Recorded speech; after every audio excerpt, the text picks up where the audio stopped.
Good afternoon बच्चों।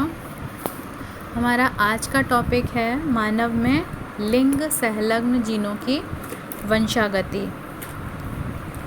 अब पहले हम ये समझ लें कि सहलग्न जीन क्या होते हैं। सहलग्न का मतलब होता है जो साथ में लगे हों। अब किसके साथ में है? लिंग मीन्स कि जो गुणसूत्र लिंग का निर्धारण करते हैं। लिंग निर्धारण का मतलब स्त्री या पुरुष। तो उस लिंग का निर्धारण करने वाले गुणसूत्रों के साथ जो जीन्स अटैच होते हैं, लगे होते हैं, उन्हें ही हम कहते हैं लिंग संलग्न जीन। अब हम देखेंगे इनकी वंशागति। वंशागति का मतलब होता है कि किस तरह से ये लिंग संलग्न जीन एक पीढ़ी से दूसरी पीढ़ी में स्थानांतरित होते हैं। ये तो आपको पता ही है कि मनुष्य में जो कायिक कोशिकाएं हैं, कायिक कोशिका से मेरा मतलब है कि शरीर में जनन अंगों को छोड़कर बाकी सभी स्थानों पर जो कोशिकाएं पाई जाती हैं उन्हें हम कहते हैं कायिक कोशिकाएं। तो ये इनमें कितने गुणसूत्र होते हैं? मनुष्य में 46 गुणसूत्र होते हैं, या इसको हम कह सकते हैं 46 को हम कह सकते हैं 23 जोड़ी गुणसूत्र, क्योंकि गुणसूत्र कहाँ है? जोड़े में ही होंगे।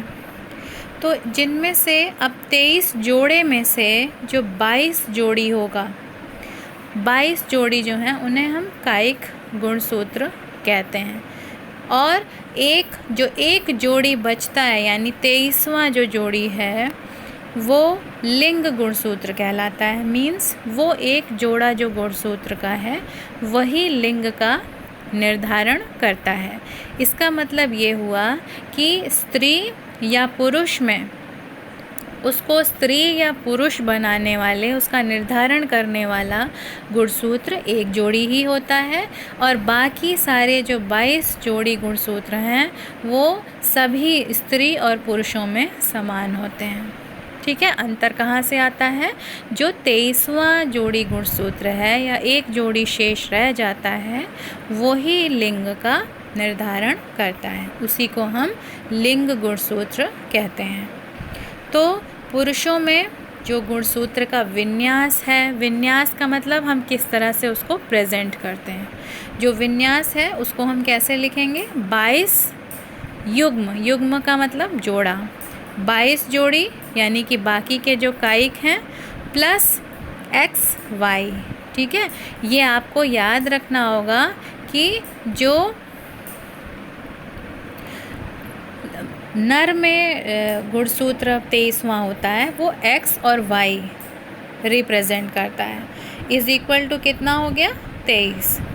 जबकि स्त्रियों में क्या होता है? 22 जोड़ी कायिक हो गए प्लस जो एक लिंग निर्धारण वाला होता है वो कैसा हो गया? XX। स्त्री का XX है और पुरुष का XY है। ये भी इक्वल टू हो गया 23 युग्म, जो कि एक पूरा कंप्लीट सेट है। तो इस कथन से ये भी स्पष्ट हो जाता है कि मनुष्य में लिंग के निर्धारण के लिए पुरुष के एक जोड़ी गुणसूत्र ही उत्तरदायी हैं। अब इस लाइन को हम समझ लेते हैं कि आपको पता है कि स्त्री में जो लिंग गुणसूत्र है वो XX ही है, मीन्स दोनों सेम है ना, जबकि पुरुष में क्या है? XY है।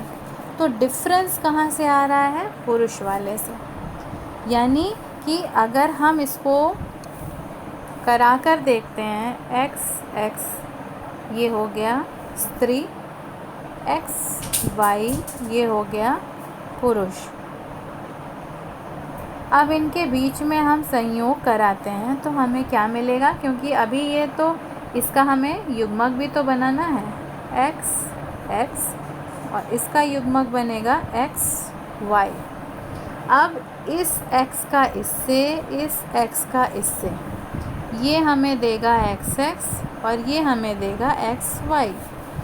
तो अगर ये भी X ही होता, ये वाला सपोज़, तो फिर कहीं से कोई अंतर आ ही नहीं सकता था। अंतर जो सारा आ रहा है यानी कि नर और स्त्री या नर या मादा का जो अंतर आ रहा है वो इसी वाई वाले फैक्टर से आ रहा है। ठीक है, तो लिंग के निर्धारण में पुरुष का ही गुणसूत्र उत्तरदायी होता है। ठीक है, तो अब हम ये देख लेते हैं कि मनुष्य में जो लिंग गुणसूत्र हैं उस पर कुछ लिंग निर्धारक जीन होते हैं। उसके साथ साथ कुछ ऐसे भी जीन स्थित होते हैं जो उसकी संतान के कायिक लक्षणों को भी प्रभावित करते हैं। कायिक लक्षण का मतलब क्या हो गया? जैसे आँखों का रंग हो गया, त्वचा का रंग हो गया, ठीक है, उंगलियों की संख्या हो गई, ये सब जो हैं वो कायिक लक्षण हैं। तो कभी कभी कुछ लक्षण या कुछ जीन्स ऐसे होते हैं जो इन लिंग निर्धारित करने वाले गुणसूत्रों पर लिंग जीन्स के साथ जुड़े रहते हैं, संलग्न रहते हैं और एक पीढ़ी से दूसरी पीढ़ी में अपने आप ही स्थानांतरित होते जाते हैं।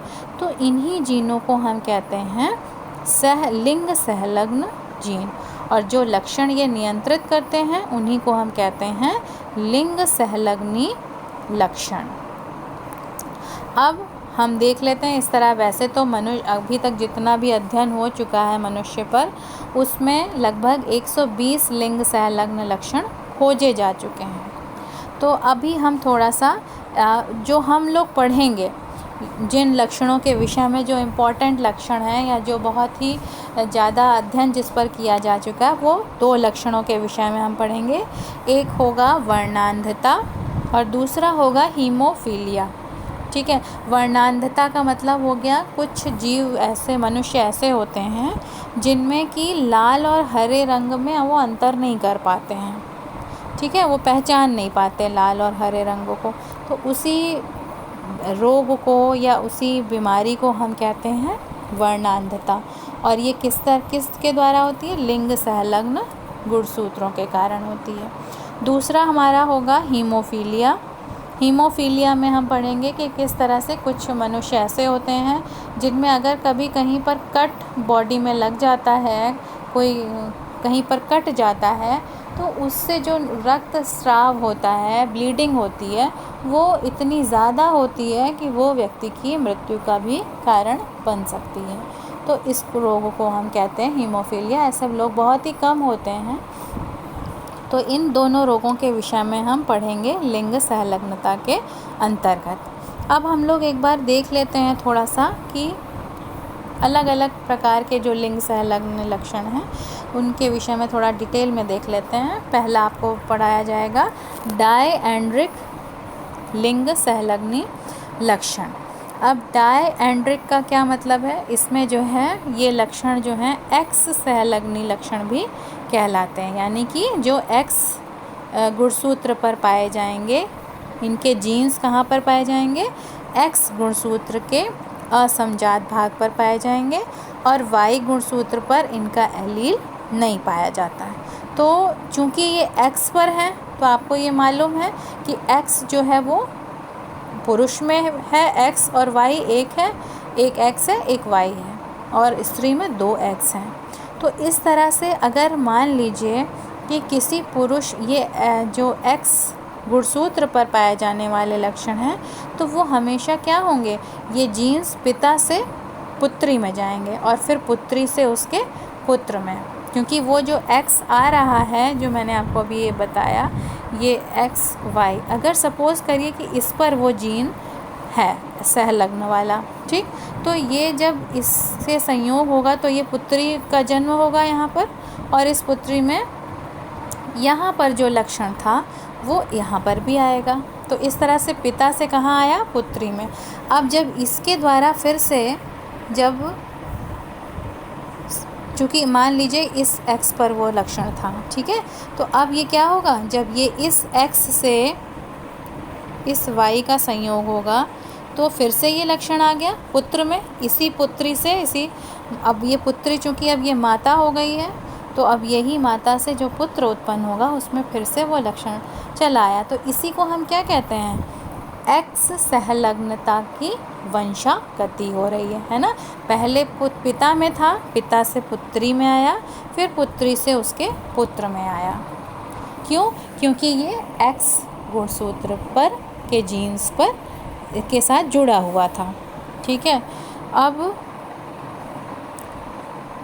हम देख लेते हैं दूसरा टॉपिक है अपूर्ण लिंग सहलग्न लक्षण। अब इन लक्षणों के जीन्स जो हैं वो एक्स पर भी हो सकते हैं, वाई पर भी हो सकते हैं, एक्स गुणसूत्र पे भी और वाई गुणसूत्र पे भी, और उनके समजात भागों पर होते हैं। तो इसका आपको एक मुख्य जो आप पढ़ेंगे वो है वर्णांधता। अब वर्णांधता भी अलग अलग प्रकार की होती है, 3 तरह की होती है, लाल वर्णांधता, हरी और नीली। तो पहले हम तो देख लें कि ये रोग में मुख्यतः होता क्या है। इस रोग में व्यक्ति लाल और हरे रंग को पहचानने में असमर्थ होता है। तो इसको हम एक तरह से लाल हरा अंधापन भी कह सकते हैं।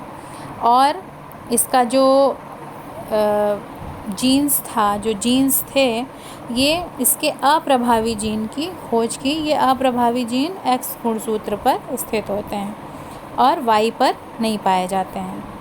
तो जो पुरुषों में अगर वर्णांधता है, अगर कोई पुरुष वर्णांध है, तो इसका मतलब ये हुआ कि उसमें जो एक्स गुणसूत्र था उसी पर ये जीन वर्णांधता वाला उपस्थित था। तो उसमें उपस्थित जीन के कारण ही पुरुषों में वर्णांधता विकसित हो जाती है। जबकि स्त्रियों में क्या होता है कि वर्णांधता तभी प्रकट होगी जब दोनों ही अप्रभावी जीन उपस्थित होंगे। तो एक तरह से हम ये कह सकते हैं कि स्त्रियां जो होती हैं वो इस रोग की वाहक होती हैं। वाहक का मतलब उनके अंदर है वो चीज़, लेकिन वो प्रकट नहीं हो पा रही है। क्यों नहीं प्रकट हो पा रही? क्योंकि उनके अंदर 2 एक्स गुणसूत्र हैं, जबकि पुरुष में एक ही एक्स गुणसूत्र है। ले देकर जैसे कहते नहीं कि केवल एक ही एक्स है और उसी एक्स पर भी अगर कोई बीमारी आ गई तो वो तो प्रकट हो ही जानी है। लेकिन स्त्रियों में क्या होता है, क्योंकि उनके पास 2 एक्स गुणसूत्र हैं, तो अगर किसी एक पर भी है तो वो प्रकट नहीं हो पाता, लेकिन वो उस चीज़ को कैरी कर रही हैं मतलब कि उनके अंदर वो है पर प्रकट नहीं हुआ है। वो प्रकट कब होगा? जब उनके द्वारा पुत्र का जन्म होगा, तो उस पुत्र में भी एक ही एक्स होगा, और अगर वही एक्स आ गया जिसमें कि वो जीन कैरी कर रही है, तो वो पुरुष या वो उसका पुत्र भी वर्णांध हो जाएगा।